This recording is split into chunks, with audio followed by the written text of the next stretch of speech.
necesitamos de un sacerdote o de un intermediario o de un representante o de un ministro, o llámale como tú quieras llamarla. Pero ¿por qué necesitamos de alguien que nos represente? Simplemente porque un día el ser humano se alejó de Dios. Esa fue la tragedia del ser humano. Se apoderó de la vida que era de Dios. Se creyó dueño de sí mismo, dueño de su propia vida. Y comenzó una carrera loca, sin sentido. Y ojalá que esa carrera loca lo hiciera feliz. Lo peor es que no. Lejos de Dios, el ser humano se siente destruido, se siente acabado. Las cosas no funcionan bien en su vida, entonces se desespera, llora, gime. Y en el fondo del corazón, como hemos sido creados para la comunión con Dios, no podemos nunca ser realizados ni felices lejos de Dios. Aunque las cosas aparentemente nos pudieran ir bien por un momento, en el fondo hay una nostalgia de Dios.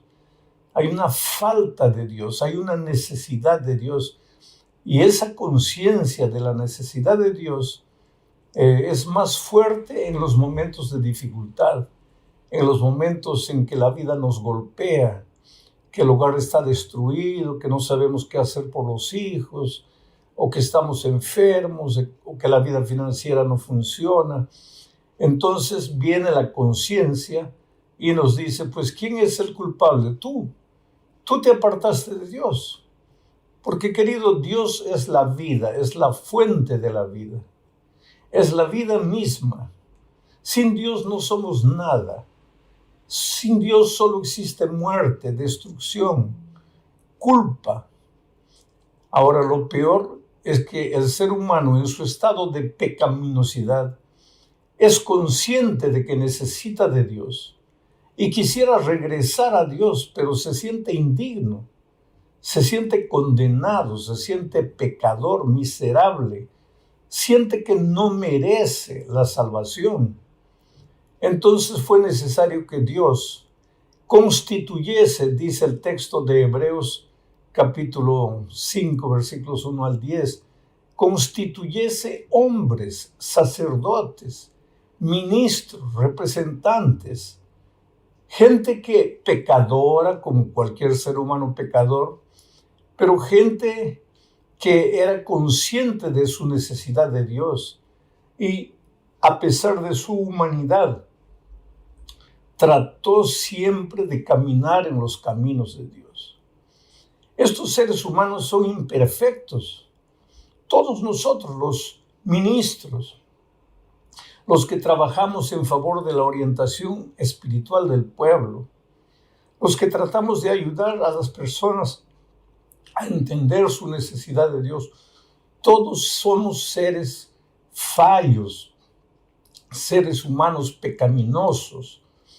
La naturaleza pecaminosa está en nosotros.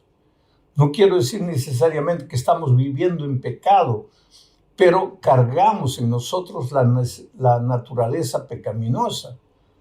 Sin embargo, a pesar de eso, Dios nos escogió y por eso en el texto de Hebreos capítulo 5, versículos 1 al 10, Pablo dice que el ministro debe ser un hombre compasivo, debe ser un hombre misericordioso, debe tener la capacidad de entender la debilidad de sus hermanos. ¿Por qué? Porque él mismo es un ser humano débil, frágil, pecador. Oh, querido, los pastores, los ministros, las personas que trabajamos en favor de la vida espiritual del pueblo, no somos mejor que nadie. Somos seres humanos que luchamos, que muchas veces fracasamos, que lloramos, que pedimos perdón a Dios, que intentamos levantarnos, pero que creemos en el poder maravilloso del Señor Jesucristo. Ahora, estos sacerdotes, estos representantes, además de ministrar al pueblo con misericordia, con espíritu de comprensión, reconociendo su propia naturaleza pecaminosa, deben presentarse en representación del pueblo, llevando sacrificios. ¿Por qué sacrificios? Porque la paga del pecado es la muerte. Y si el ser humano se separó de Dios, pues está condenado a la muerte. No es una muerte instantánea. Yo siempre digo, ojalá que el hombre se separase de Dios y muriese. Pues ya no sufriría porque ya murió. Lo peor es que esta muerte es una muerte lenta, es una muerte paulatina, es una muerte constante, cada día, cada segundo. Tú te desesperas, te preguntas, Dios mío, ¿qué pasa con mi vida?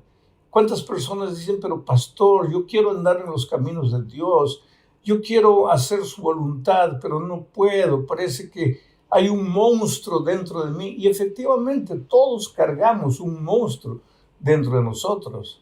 La paga del pecado es la muerte. La palabra de Dios dice, sin derramamiento de sangre no hay remisión de pecados. Si todos hemos pecado, todos estamos condenados a la muerte eterna. Pero no queremos morir, queremos salvación. Entonces fue necesario que se estableciera el sistema de ofrendas y de sacrificios. Ahora, esos sacrificios son imperfectos. ¿Por qué? Porque esos sacrificios representaban al verdadero, perfecto sacrificio que sería el Señor Jesucristo. Su sangre limpia, pura, inocente, sin mancha, fue derramada por nosotros para librarnos de la culpabilidad, de nuestra condenación, para librarnos de nuestros pecados, para traer solución a nuestra vida. Entonces, ese representante que sí no tiene defectos, en él no hay imperfección, es nada más y nada menos que el Señor Jesucristo, nuestro verdadero sacerdote, porque todos los sacerdotes humanos, todos los intermediarios humanos, todos los ministros humanos, no pasamos de seres humanos. Solo hay uno perfecto, uno que vino a este mundo, que fue tentado en todo, pero que nunca pecó. Entonces, la lección de esta semana nos enseña, entre otras cosas, en su segundo punto, que ese sacerdote, Cristo Jesús, el sacerdote perfecto, fue según la orden de Melquisedec. ¿Quién fue Melquisedec? ¿Te acuerdas que cuando Abraham regresaba de la guerra, después de la batalla, se encontró con Melquisedec y le entregó todos los diezmos y las ofrendas que él traía consigo? Ahora, mucha gente piensa que como la Biblia dice que Melquisedec no tenía padre, ni madre, ni aparentemente origen, podría ser el propio Señor Jesucristo, que se presentó a Abraham mientras retornaba de la guerra. Pero Pablo es claro en decir que Melquisedec no era Cristo, era un prototipo de Cristo. ¿En qué sentido prototipo? En el sentido de que Melquisedec era un sacerdote que quería hacer las cosas bien, que quería andar en los caminos de Dios. Y mira que Melquisedec no era un sacerdote del pueblo de Israel, era un sacerdote cananita. Y esto nos prueba que hay mucha gente honesta, mucha gente sincera, a veces mucho más sincera que nosotros, fuera de la iglesia, que todavía no ha conocido el poder de Dios. Y sin embargo, en la luz que tienen, tratan de hacer lo mejor que pueden, tratan de caminar en los caminos de Dios. En ese sentido, Melquisedec establece el orden para el futuro sacerdote Cristo que vendría perfecto naturalmente. No tenía nada que compararse con Melquisedec, porque Melquisedec, por más sincero, por más honesto, por más que quisiera andar en los caminos de Dios, pues era un ser humano. Sin embargo, Cristo era perfecto, completamente perfecto. Y entonces seguimos avanzando aquí en el estudio de la lección, hablando de la perfección de nuestro sacerdote, Cristo Jesús. El texto bíblico dice que Cristo se perfeccionó en el dolor, en el dolor. Ahora, la pregunta viene, ¿cómo Cristo, si ya era un sacerdote perfecto, se perfeccionó en el dolor? Cristo no necesitaba perfeccionarse en nada, porque Él ya era un sacerdote perfecto. ¿En qué sentido entonces se perfeccionó en el dolor? Aquí hay una gran lección que necesitamos entender. Es el hecho de que Cristo vino a enseñarnos, entre otras cosas, que el dolor es un instrumento poderoso en las manos de Dios para ayudarnos a crecer espiritualmente. Cristo no necesitaba crecer, pero nos enseñó la lección de que cuando el dolor llegue a tu vida, cuando las dificultades lleguen a tu vida, cuando sientas en tu vida que no tienes salida, cuando llegas a pensar, pues ya no aguanto más este dolor, ya no aguanto más esta provación, te acuerdes que es en el dolor que Dios te perfecciona. Yo a lo largo de mi vida como ministro, agradezco a Dios por los momentos de dolor que han llegado a mi vida. Fue en el dolor, una noche oscura, que yo me encontré con el Señor Jesucristo mientras era misionero entre los indios de la tribu de mi país. En mi incapacidad, en mi impotencia, pensando que ya no había salida para mi problema, porque en esa noche oscura yo traté de levantarme del abismo, de salir del abismo, no podía. Y dije, Dios mío, ¿dónde estás? En ese momento de dolor que Dios usa ese momento de circunstancias difíciles para hacerte crecer. Por lo tanto, querido, en este momento, si estás pasando un momento difícil, no maldigas por el dolor. No te quejes por el dolor. Yo sé que nosotros los seres humanos no hemos sido creados para el sufrimiento. Por lo tanto, aunque nuestra teoría nos dice, no debes desesperarte delante del dolor, nuestra humanidad se desespera. En estos mismos momentos, yo estoy haciendo un esfuerzo grande para grabar esta lección. Y me pregunto, Dios mío, yo vine a este país para hacer tu obra. Yo vine para grabar unos programas de televisión, para predicar el Evangelio. ¿Por qué me estás haciendo pasar por estos momentos difíciles? Sin embargo, a veces solito, en las noches oscuras, derramo lágrimas a Dios y le digo, Señor, yo sé que tú tienes un plan para mi vida. Yo sé que en el dolor uno crece.